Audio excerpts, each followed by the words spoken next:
I got an email saying that we discovered that you grow hemp. And because of that, we now need to pause everything. And they gave me a whole list of things I needed to provide. And it was crazy because it wasn't just a hemp permit. I had to produce invoices that showed that I was actually in business in hemp. And I had to show COAs that showed less than 0.3%. So isn't that something? I mean, that to me is just maddening that we're at that point yet. Because, here we are, it's 2025. That's regenerative hemp farmer Steve Groff, and this is The Hemp Show. My name is Sophia Curzius, filling in for Eric Herlock. On today's show, Lancaster County hemp farmer Steve Groff returns for a candid discussion about the current state of hemp farming, innovation, and industry challenges in Pennsylvania. He shares his insights on recent unexpected bureaucratic setbacks, his pragmatic approach to political and economic changes, and exciting developments in precision planting technology aimed at revolutionizing hemp and flax cultivation. All that and more right after these messages.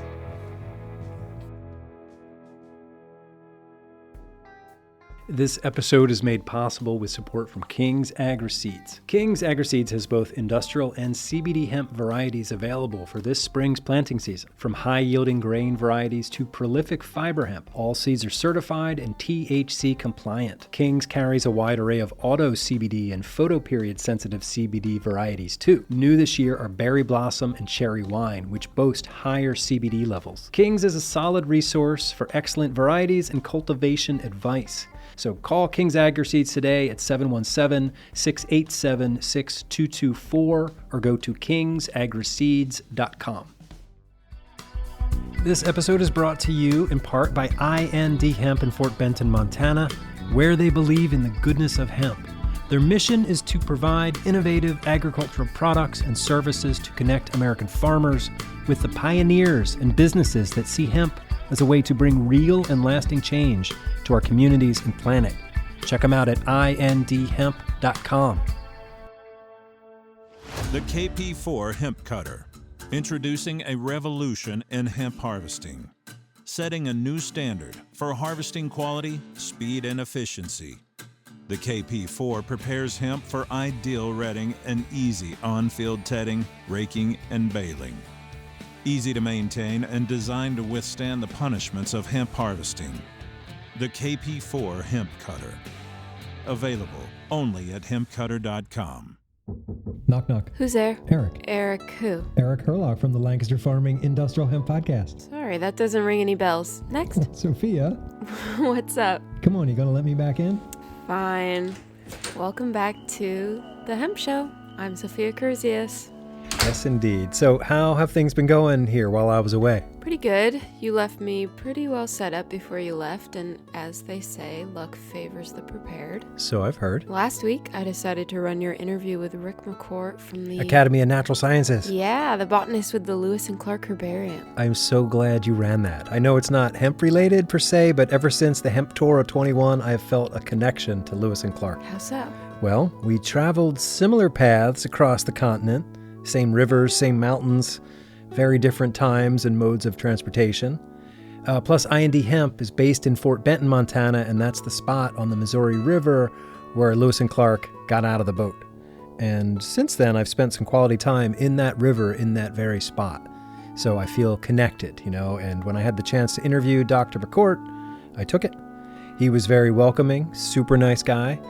But also that day, I met my brother in the city and we saw Krungbin at the Met. So yeah, it was a good day. Ooh, sounds like a real adventure. It was an adventure. Speaking of which, are you officially back from your most recent adventure? Yeah, I guess I am. So, how was it?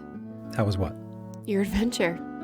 Who'd you meet? What'd you do? Where'd you go? Was there hemp? Well, it was more of a personal adventure than a hemp adventure. I've been on a journey of healing, convalescence. I had a hip replacement surgery last month, and I've been recovering quietly at home with my family ever since. Wow, well, that's heavy. Yeah, it was a pretty big decision born out of years of pain. Oh, not that. No? Then what? It's just that I had no idea you were that old. I guess I assumed you were like a middle-aged man or an older millennial or something. I didn't know you were a geezer, a geriatric boomer or whatever. I just thought you were somewhat younger. Ouch. Ouch. Well, no. I'm not quite a senior citizen, not a boomer. I'm a Gen Xer and proud of it, in a very slacker way, of course. But yeah, I'm definitely on the younger side for this kind of surgery. But the osteoarthritis in my hip wasn't waiting for me to join AARP, if you know what I mean. So this has been a long time coming. For sure. I had gotten really good at hiding the pain, or at least staying ahead of it, mostly by staying in constant motion, walking a lot, which is a double-edged sword. Constantly moving kept the pain at bay, but ultimately that movement exacerbated the situation, further deteriorating the cartilage in my hip. Ouch. Yeah. Last year I traveled a lot and I did a lot of walking. I walked miles and miles every day last year at NOCO, all around Estes Park, and then a couple months later I walked like 10 miles a day in Prague at the AHA conference. In September I walked all over the Lower Sioux Indian Reservation, but I was really starting to get tired. But you got good stories and made good podcasts? Hopefully. And then finally last October in Great Falls, Montana, after days of being on my feet at the Goodness of Hemp Summit, I woke up with a sense of clarity. It was actually on my birthday. Like I had received a message from above that said, "You've been in excruciating pain too long. Go get it fixed and enjoy the rest of your life instead of trying to outrun the pain." Wow. Well, that's quite the birthday gift. Yeah, and I am really grateful to have received it. It's been an exercise in determinate optimism. You're all healed up and just ready to be back at work? Seems pretty quick for what seems like a pretty major surgery. I'm definitely ready to get back to work, but I am still convalescing at home. I am moving slowly and deliberately, but still moving. Growing stronger every day, taking some hemp seed oil and hemp protein in my diet. I'll be driving again soon, and I'm looking forward to getting back to the Lancaster Farming office in Ephrata, but right now I'm just, working from home. Yeah. What have you been doing to pass the time? No, well, I've been keeping busy while doing next to nothing. I've been reading, writing, playing music, and making watercolor paintings, and physical therapy. What have you been reading? Well, so far I finished East of Eden by John Steinbeck and Siddhartha by Hermann Hesse. And I just started Song of Solomon by Toni Morrison. Oh my gosh. Wait, who told you to read East of Eden? You did, actually. So thank you for that. Yeah. It was a really, really good recommendation. Thank you for that. That's a brutal book, but so good. Oh my God, I know. So I good. know. Yeah. So good. Well, you've been on quite a literary journey. So tell me about these watercolors. Well, they're like little postcard-sized paintings, mostly landscapes and farmscapes. Here, check them out. I'll drop them into the chat. Oh my God, these are so cool. We should share these on the show page, or maybe on the Instagram account. Oh yeah, the Instagram account. Bit of a ghost town over there lately. I've been a little neglectful of our social media stuff. Yeah, I've noticed, but I think I could help. That would be awesome. So, what else? Well, it's that time of year when the hempsters of the world start their yearly pilgrimage to Colorado. For NOCO. I hear it goes up to 11 this year. The numbers all go to 11. Yeah, I'm a little bummed I can't be there, but, given the circumstances. But I've got a plan this year to interview people by phone during the event. A lot less walking that way. But that's next week's show. Right, let's focus on the here and the now. Let's go talk to Steve Groff. All right, Steve Groff, cover crop coach, hemp innovator. Welcome back to the show. How are you doing? Hey, Eric, good to hear from you again. Doing well. Yeah, so it's finally spring here in Pennsylvania. I imagine you're getting some good rain out there in Holtwood. Yes, and we have been dry since the beginning of September. Our streams are still below normal. Our rainfall has been below normal for the last half year. But in the past couple days, we've been getting some rain, and that's very welcome because even though the topsoil has been recharged, but not the subsoil yet. So hopefully we'll get a little more rain. I know some areas of the country are really getting excessive right now, particularly in the Midwest, but we're not we're not near at that level yet. But we really are grateful for the rain we've gotten the last couple days. Amen to that. Yeah. All right. So you mentioned last September, and it was last September that we all went up to the Cornell field day, Yeah. and you saw the white deer in the Yes. woods on your way up there. Yes. And, we kind of talked about that last year. Maybe was it a harbinger of change? Was it a sign of good fortune? So here we are like 6 months later. The state of the world has changed a little bit. So what do you think about that deer? What was it trying to tell you? Have you thought about it?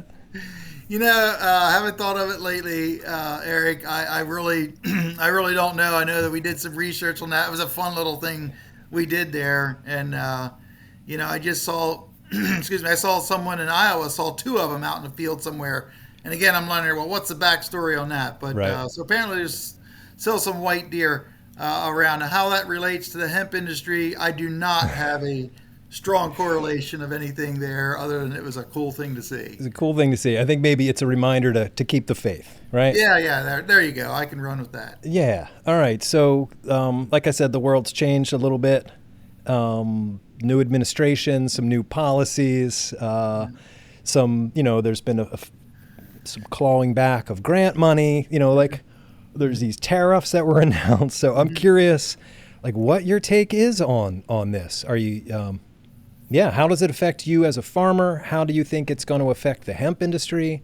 Just, tell me what you think. Well, I'll just say I don't think there's one person in the world who really knows what the next 6 months will bring or next year. So I'm just going to add myself to that.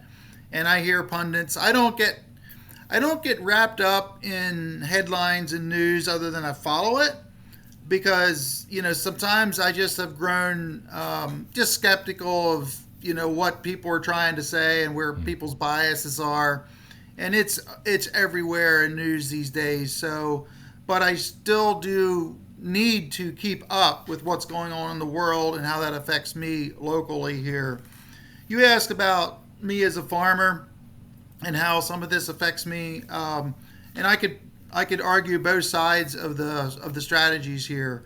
It's interesting, and I don't know if anybody else can relate to this, but when I heard about tariffs on Canada and Mexico, they're actually my biggest competition for my tomatoes and for my squash, the vegetables that I grow. And it was kind of like, oh, that would be awesome.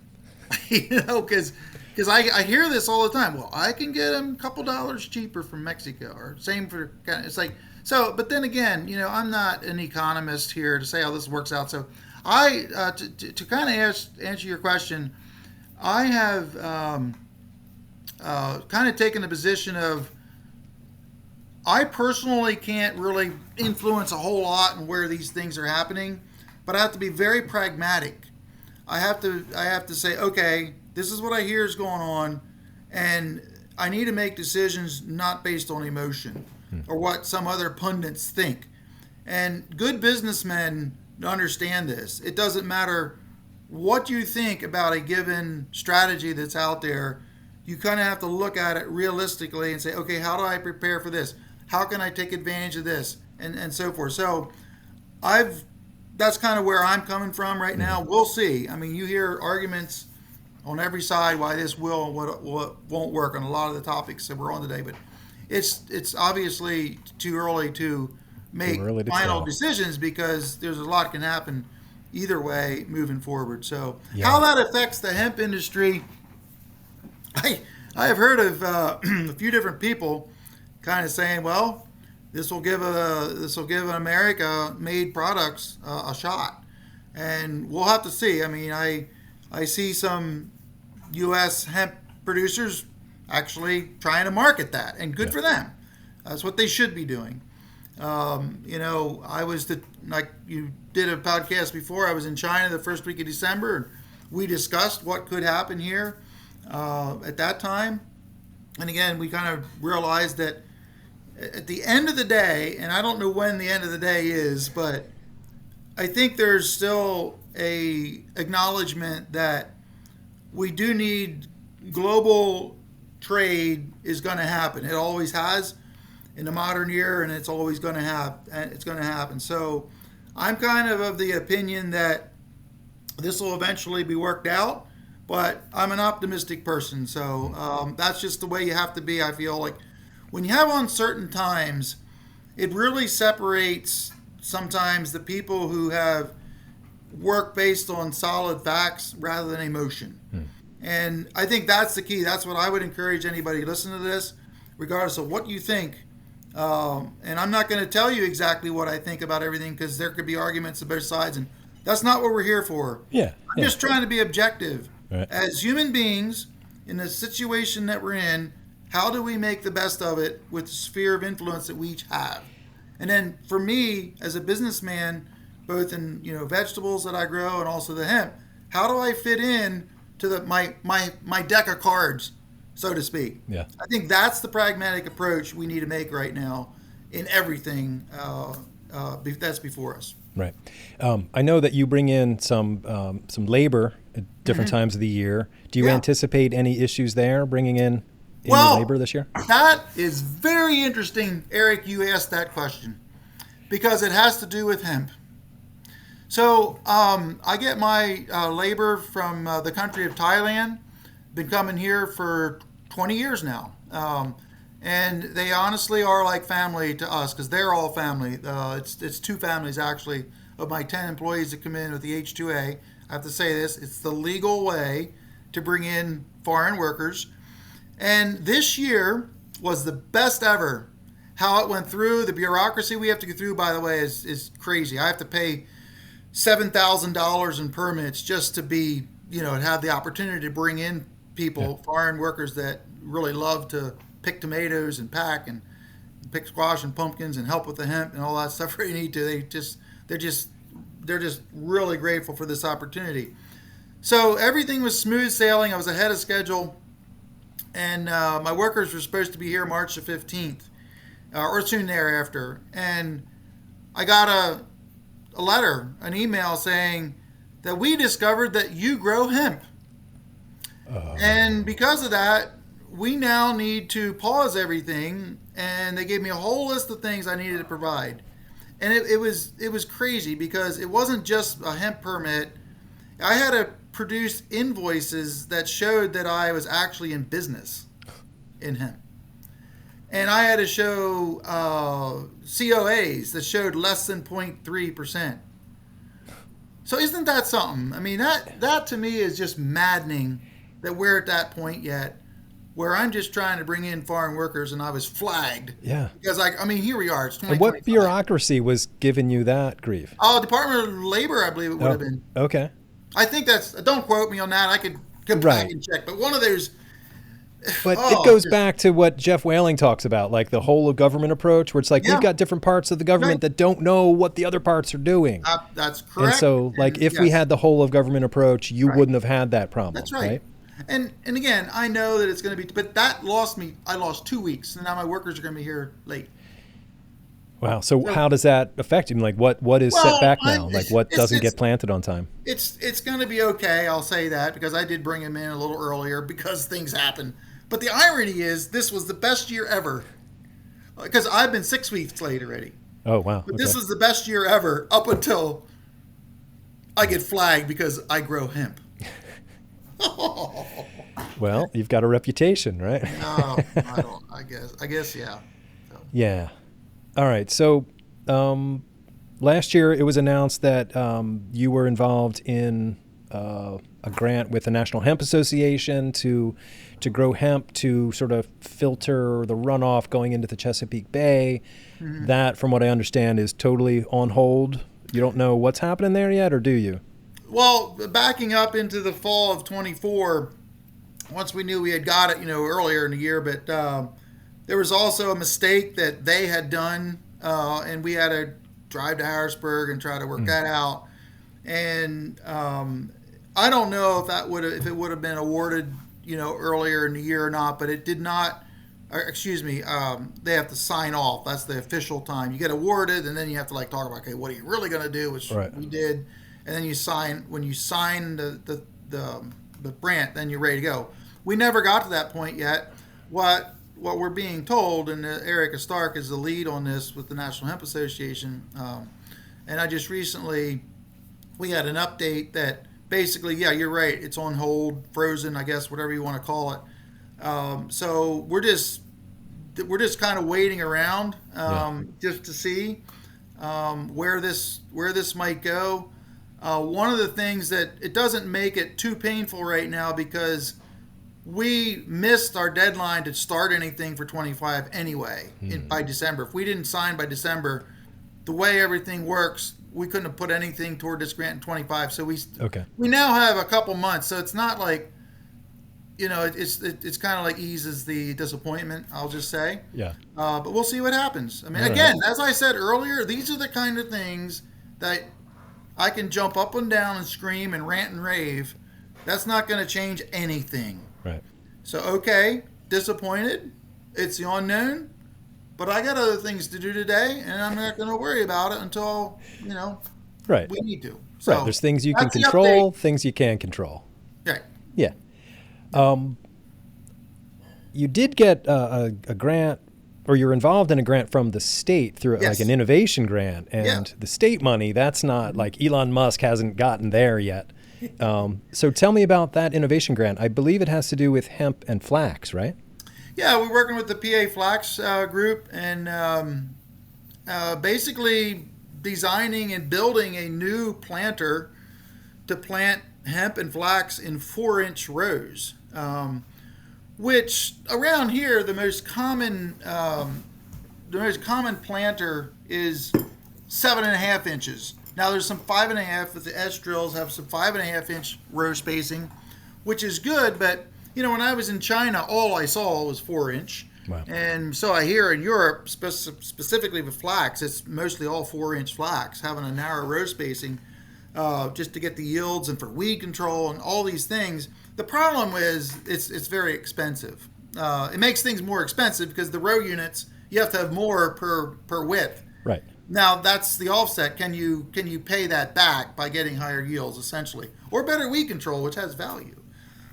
So we are we got a grant to build one of these, a small 10-foot wide, to plant both flax and hemp. And the newest thing that's in this concept is we're going to put on what we call precision planting units, which actually singulate the seed. So when you're planting, like for hemp, for instance, even at 4-inch rows, if you're planting 800,000 seeds per acre, which is a common fiber rate, those seeds from a normal grain drill are being like dribbled out in the row. So you could have 3 seeds within an inch, and then you could have 2 inches with no seeds. Right.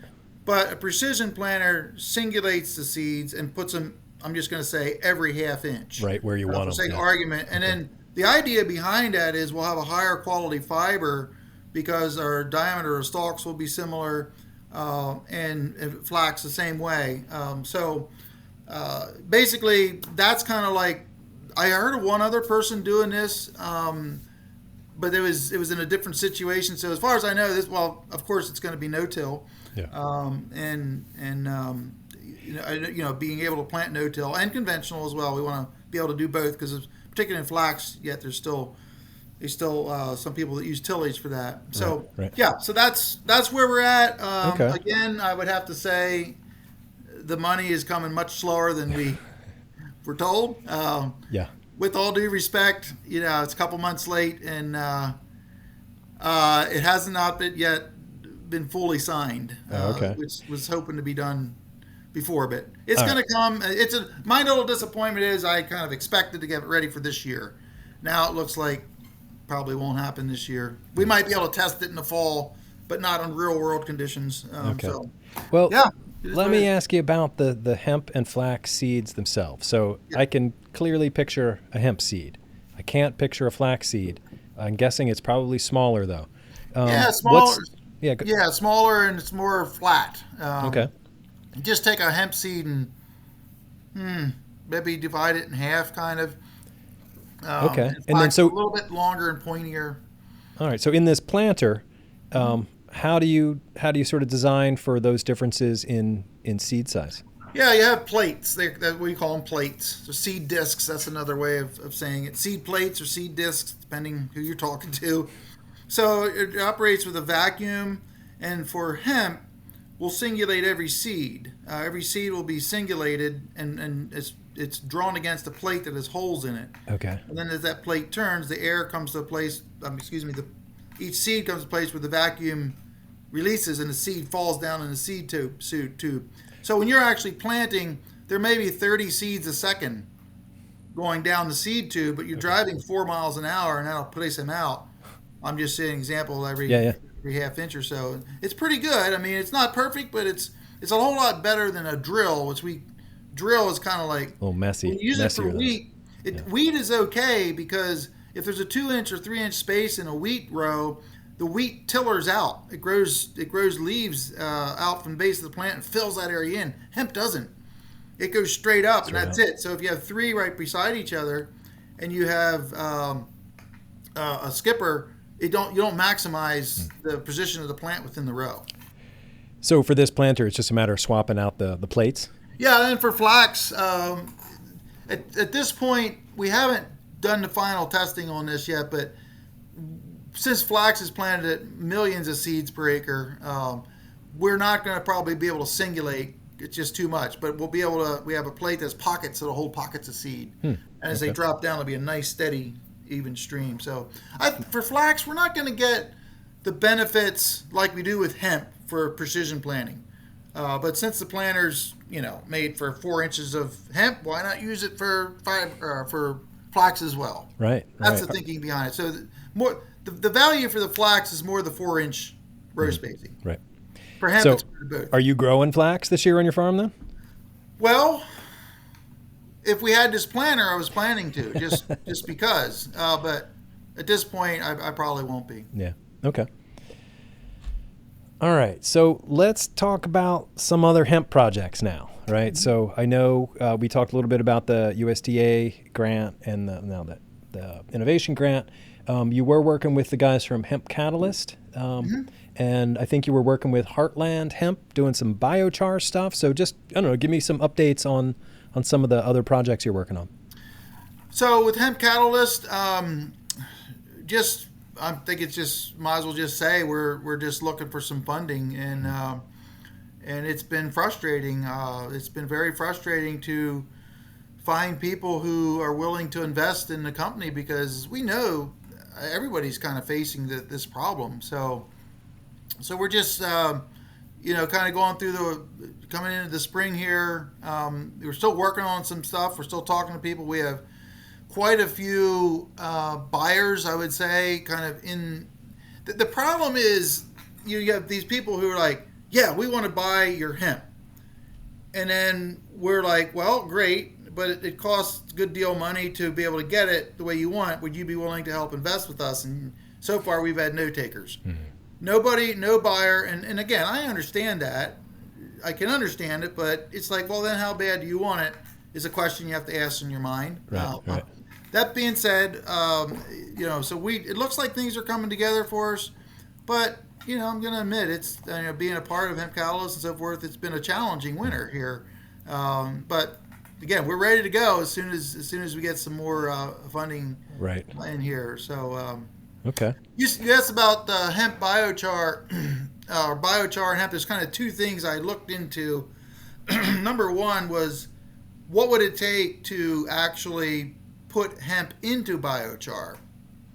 And because I heard some people say, "Oh, it's the greatest biochar there ever was," and well, is that really true or not? And I've come to agree that hemp makes good biochar, but we tested some with some existing biochar facilities that are doing wood, as their feedstock, and the system that we had just did not yield enough. It just did not.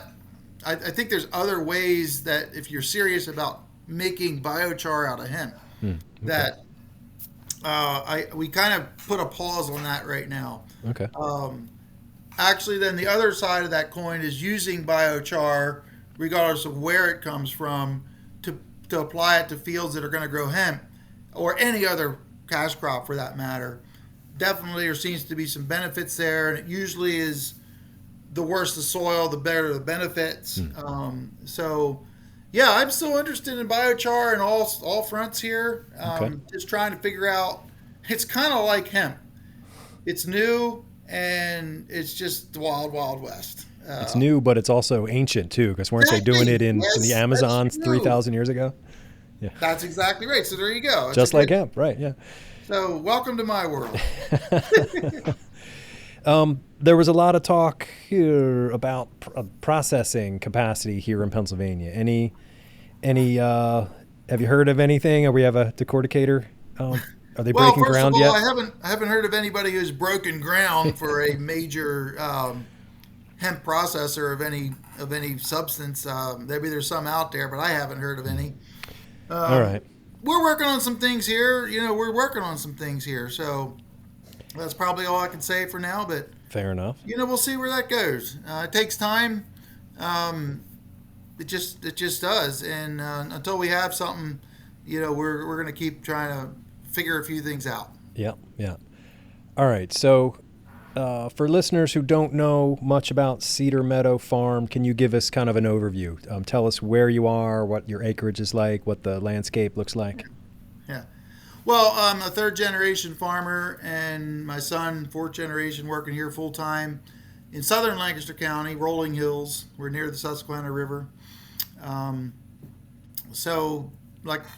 been a farmer all my life, and it's all I ever wanted to do. I was really big on cover crops and no-till, and now we kind of wrapped up into the term of regenerative agriculture, and I'm heavily involved in that. Hemp fits right into that, and that's really been a passion of mine, to grow hemp regeneratively, like really regeneratively. We know this plant, has a lot to offer for more than just the products that it creates, but also for soil building. I've heard frequently that farmers have experienced higher other cash crop yields following growing hemp. So that's a benefit as well. So that's kind of where I fit. I'm an innovator, pioneer, I very much enjoy, getting the equipment dialed in for new uses and so forth. So we're working at that, and also to develop the industry. But I got to tell you, it's been a challenge. It's been a challenge, yeah. So that's why we just need to stick together. And I, again, always appreciate you and your ability to bring people together and can learn from each other. Yeah, absolutely. So last year, I think you had something like 50 acres of fiber hemp, maybe 17 different varieties. Yeah. What are you thinking about this year? Yeah, and we had a couple hundred more grown with the neighbors here. So this year, we're scaling back to just 50 acres here at my farm. Okay. And that's primarily for testing and for the design of the machinery and equipment that we're doing. So right now we're looking at 50 acres. That could still go up from there, depending, again, pretty much on funding. But you sticking with just fiber? Well, yeah, I did have someone ask me to grow some CBD hemp again. Oh yeah, getting back into it, huh? So that's I just might get back into that.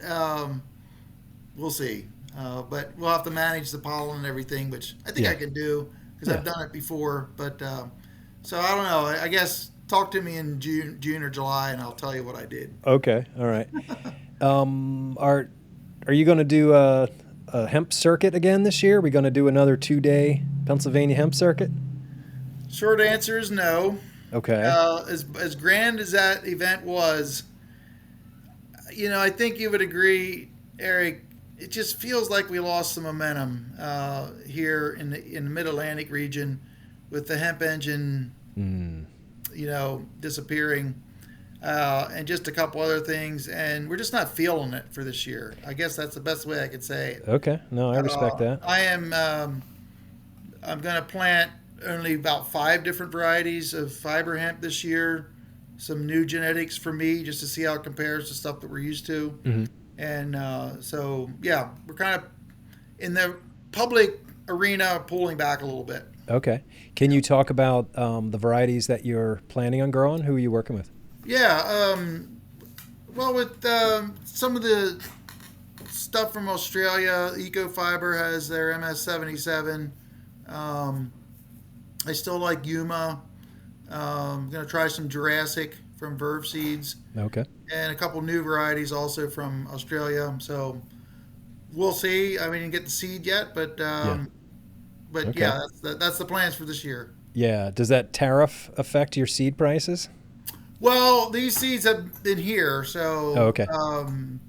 the direct answer is no. I don't know what would happen today if Right. you would be buying. I don't know. Yeah. That's an interesting question. I didn't have to ask that question because we have the seeds already. Right. All right. So by the time this episode airs, the people of the hemp industry will be heading to Colorado, to northern Colorado, to Estes Park. Yeah. For the 11th annual NOCO Hemp Expo, where you and I, we were there last year. You actually Yeah, we gave me a were. ride to the airport Yeah. coming home. That was great. Yep. Yep. And so maybe people are traveling there and they're listening to this. And they're going to be disappointed, maybe, or excited to find out that neither you nor I will be there. Right? Because Well, it could be, and I have a very real sense of disappointment in not going this year. yeah. It just has kind of been there several times now, and I enjoy meeting new people, reacquainting with other people, and just catching up on the latest. And you always learn something. And I would say that I highly applaud Morris for pulling together a great show. He always does, and so. Yeah, and you might say, well, why aren't you going? And part of it is money. Yeah. I'll just be honest. I mean, I'm tapped out in the hemp side of things, and it's just that part's disappointing to me as well. But I just feel right now I just need to really, really kind of hunker down and do what I do best here in the farm. Yeah. That's my 2025 overall strategy to really get some things dialed in here from the machinery side of things and so forth. And like I said, we've been talking to quite a few funders, but quite a few have also not come through in the last 6 months. So you get a little jaded after a while. Yeah. There's a lot of talk and not as much action, right? It's words, and I just wish it's not just in the hemp industry. I think the hemp industry is getting better, but I'm just so tired of people not following through with promises or expectations or their word. I mean, yeah, I'm just, I guess, venting a little. Hey, you can do that here. It's a safe space. But thank you, Eric. But that's just part of what's behind all this here. It's like, let's just be real with one another. And I think we have sifted out a lot of the chaff, I'll say. And I am speaking in the hemp industry, but let's be honest about what we're doing as in each of our businesses and also what we can do and how we can help. Because, at this point, we need to stick together. We need every single one that enjoys and loves hemp. We're not going to agree on everything, and that's normal. Yeah. But let's stick together and let's plan and let's strategize and let's get some stuff done. So that's kind of what's again behind. I just can't afford to go, I guess. And looking forward to hearing how it went, and very much so, and wish I could have been there. Yeah. I'm going to be checking in with people while they're there. These people don't know this yet, but I'm going to be calling them up and try to get, because I that's what I love about going to that is just talking to the people and, feeling the passion of the people in the space. And, Rocky Mountains around you don't hurt at all. It's all good. Yeah. Yeah. So cool. Well, Steve, this is great. Thank you for spending some time with us here today. Anything else you want to share with us? Well, I'm looking out at nice green growing crops and cover crops, I should say. And again, and I don't want to be any kind of a downer here. I'm just trying to be real, but I am looking forward to where things will go this year with where I'm involved, and I'm still working with some really cool projects that. Once they come to fruition, it's going to be exciting to talk about. So all right. Well, that's why I want to leave in a good note. So there you go. I'll check in with you. I'll check in with you periodically to see if you're ready to talk about these things. So yes, indeed. All right, Steve. It's great to talk to you as always. Thank you so much. Yeah. And until next time. All right. Yep. All right. There you go. Steve Groff, Lancaster County's favorite regenerative hemp farmer. I really like him. He's got a great voice, and he's involved in so many different things. Yeah, Steve is an inspiration. I'm really grateful that I've gotten to know him over the years. I've learned a lot from him, and it's been an honor to share his story here on the show. So cool. So next week we'll be at NOCO virtually, remotely, over the phone. Yeah. And then we've got an episode coming up where we're going to do a deep dive on the non-woven industry. Oh, the goodness of hemp. Exactly. And you're working on an episode about hemp in Brooklyn, right? Yeah. Turns out hemp is everywhere, even in my own backyard. But more on that later. Let's wrap this up. I guess I'm a little chatty after being away so long. Welcome back. Thanks. I'm Eric Herlock. And I'm Sophia Curzius. If you have questions or comments, send an email to podcast@lancasterfarming.com. .com. Okay, until next time. We'll see you in the newspaper. This episode is copyright 2025 by Lancaster Farming Newspaper. Part of the Steinman Communications Family. Today's show was written and recorded, edited and produced by Eric Herlock and Sophia Curzius. The music you hear throughout the show is courtesy of Tin Bird. Shut up.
Industrial hemp.